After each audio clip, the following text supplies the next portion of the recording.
Hello friends, welcome back another video. ఇవాళ వీడియోలో నేను వచ్చేసరికి మీకు సింప్లీ కుకింగ్ వీడియో చూపిస్తున్నాను అనమాట. ఇవి వచ్చేసరికి వీటిని బెంగాలీలో కోసుల్లోతి అంటారు. సో పైన ఉన్న తొక్క మొత్తం ఒలిచేసాము. ఒలిచేసిన తర్వాత ఇలా 2 ఇంచెస్ చొప్పున కట్ చేసుకోవాలి, బాగా క్లీన్ చేసుకొని. సో అన్నీ ఇలా 2 ఇంచెస్ తర్వాత కట్ చేసుకున్న తర్వాత ఒక కడాయి తీసుకొని దాంట్లో ఆయిల్ వేయాలి.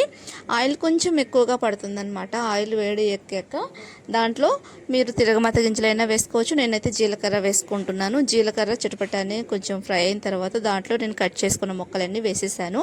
వేసేసిన తర్వాత మంచిగా ఒకసారి బాగా పైన కింద కలుపుతూ ఒకసారి కలుపుకోవాలన్నమాట. సో కలుపుకొని తర్వాత దీంట్లోకి కొంచెం పసుపు, ఉప్పు వేసుకోవాలి.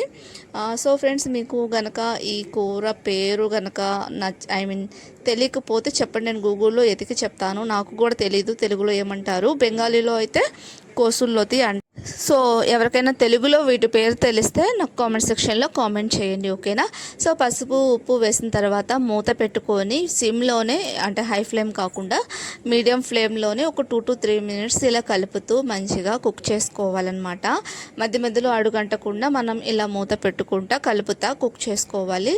కుక్ అయిపోయిన తర్వాత మనకి ముక్కలు అనేవి బాగా మెత్తగా ఉడికిపోతుంది కదా, ఆ స్టేజ్లో అనమాట. చూడండి, ఇలా ఆయిల్ అనేది మనకి పైకి తేలుతుందనమాట. కుక్ అయితే ఇలా ముక్కలు కూడా కొంచెం అంటే చిదిరిపోతున్నట్టు అనిపించేది. అప్పుడు ఇంట్లో ఉన్న మసాలాలు వేసేసుకోండి. నేనైతే కొంచెం ధనియాల పొడి అండ్ కొంచెం వచ్చేసరికి గరం మసాలా వేస్తున్నాను.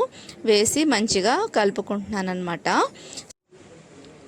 అండ్ ఫైనల్గా వచ్చేసరికి కారం వేసుకోవాలి. కారం అనేది మీరు ఎంతైతే స్పైసీ కావాలి అనుకుంటారో దాని ప్రకారం వేసుకోండి. నేనైతే కొంచెం స్పైసీగా కావాలని అనుకుంటున్నాను కాబట్టి ఒక 2 స్పూన్ వేసుకున్నాను. వేసుకున్న తర్వాత మంచిగా కలుపుకొని ఒక 2 నిమిషాలు ఉంచేసి మూత పెట్టుకొని ఉడికించుకొని దింపేసుకొని ఇంకా వేడి వేడి అన్నంతో సర్వ్ చేసుకోండి. చాలా అయితే టేస్టీగా ఉంటుంది. Thank you watching.